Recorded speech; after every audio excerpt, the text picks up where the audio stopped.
Good afternoon, blessed people. At ang topic ng pastor ko na nakaraan is how God make us righteous. Parang sinisiris tayo ni Lord.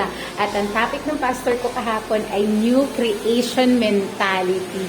Paano nga ba tayo magkakaroon ng new creation mentality? Ito ay ang first step is kailangan natin i-accept si Lord as a Lord and Savior. So, mag-salvation prayer muna tayo today. Abba, Father, Lord, patawarin mo ang mga kasalanan namin, Panginoon Lord. Sa puso, sa isip, Panginoon Lord, ang lahat ng karamihan, Panginoon Lord. Patawarin mo kami, Panginoon Lord, sa aming mga kasalanan, Lord. Lord, naniniwala ako na namatay ka para sa akin. Be my Lord and Savior. Pumasok ka sa puso ko. At maraming salamat po sa pagbibigay ng buhay mo para sa akin. In Jesus' name. Amen. At kung tinanggap mo ang Panginoon sa Kristo, ikaw ay bagong nilalang na. Therefore, if anyone be in Christ is new creation, all things are passed away. Behold, all things are become new. Sa pagiging new creation, kasama ang pagpapalit ng isip. Kaya sa Romans 12 verse 2, don't conform with the pattern of this world, be transformed by the renewing of your mind.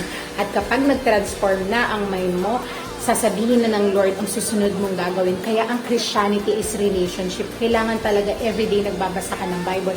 Kaya dito sa Hebreo 10 verse 10. At dahil sinunod niya ang kalooban ng Diyos, tayo ay ginawang banal ng Jesucristo sa pamamagitan ng misanang paghandog ng kanyang sarili. At iyon ay sapat na. Dahil noong Old Testament, kailangan nilang mag-alay ng hayop para sa mga kasalanan nila. At yung hayop na yun, kailangan malinis na malinis. Yung kasalanan ng taong nagkasala na yun, ay ililipat sa hayop na yun. At ang karinisan ng hayop na yun, ay lilipat sa taong nagkasala. Yun sa Old Testament. But by the grace of God, sa biyaya ng Lord, nasa New Testament na tayo. Dito sa Hebreo 10 verse 10. At ang dugo ng Panginoong Jesucristo ay sapat na. Sa mga katuwid, sa pamagitan lamang ng isang paghahandog ay kanyang ginawang ganap magpakailanman ang mga nililinis ng Diyos. Ang Espiritu ng Santo nagpapatotoo rin sa atin tungkol dito. Sinabi niya, ganito ang gagawin kong tipan sa kanila. Pagdating ng mga araw na iyon, sabi ng Panginoon, itatanim ko sa kanilang puso ang aking mga utos at isisulat ko ang mga iyon sa kanilang isip. Pagkatapos ay sinabi pa niya, kalilimutan ko na ang kanilang mga kasalanan at kasamaan sapagkat pinatawad na ang mga kasalanan. Hindi na kailangan pang maghandog dahil sa kasalanan. Kaya nga, kapatid, tayo'y malaya ng makakapasok sa dakong kabanal-banalan dahil sa dugo ni Jesus. Dahil iniligtas tayo ng Panginoong Jesucristo, ibinigay niya ng buong-buo. Ang buhay niya ay tayo ay makakapasok na sa dakong kabanal-banalan dahil sa dugo ng Panginoong Jesucristo. Kaya napaka-bless natin dahil meron tayong Lord and Savior na ibinigay niya ang buhay niya para sa atin. Hindi siya makasalanan pero naging makasalanan siya para sa atin. Kaya dito sa Hebreo 4 verse 13, nothing is all creation is hidden from God. Everything is naked and exposed before His eyes, and He is the one to whom are accountable.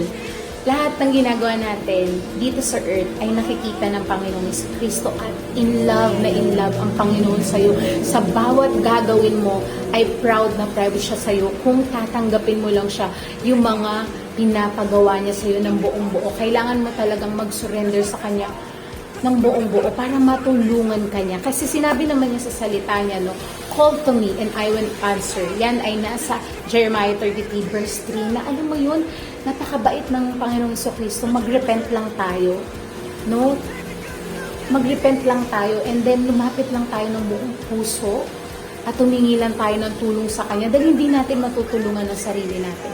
Because may sinful nature tayo. Ang dugo lang ng Panginoong Jesucristo ang makakapag-heal, makakapagpagaling ng puso natin na nasaktan ng mga bata pa tayo, ang makakaligtas sa mga sakit ng mga tao, at lahat-lahat na ay nasa dugo na ng Panginoong Jesucristo. Kaya dito sa John 1 verse 12, but as many as receive Him, to them He give the right to become children of God to those who believe in His name. So, dalawang word ang mahalaga dito. Receive Him, ang taong tatanggap sa Panginoong Jesucristo, ang merong karapatang maging anak niya. At kung sino ang maniwala. So, napaka-importante ng right believing right living. Kaya ngayon, pwede na natin i-accept ang Panginoong Jesucristo as your Lord and Savior. We need to repent daily at ibigay sa Kanya ang buhay para tayo ay magkaroon ng new creation mentality at laging mag-meditate. Napaka-importante mag-meditate at magbasa ng Word of God. Kailangan yan kasi kailangan ng bagong pag-iisip. At alam naman natin, we are not fighting against flesh and blood. Talagang may mga kaaway, may mga negative spirit sa mundong ito, sa atmosphere na to, may mga negative spirit. But through the Word of God, malalabanan natin ang mga negativity dito sa earth at kailangan natin mag-dominion dito. Kasi sinabi ng Lord Jesus natin na we are the salt and light of the world. So, dapat nating gawin ang purpose na ibinigay sa atin ng Diyos. At malalaman natin yan kung tayo ay magkakaroon lang ng new creation mentality. Thank you everyone. Whoever calls on the name of the Lord will be saved. God bless everyone.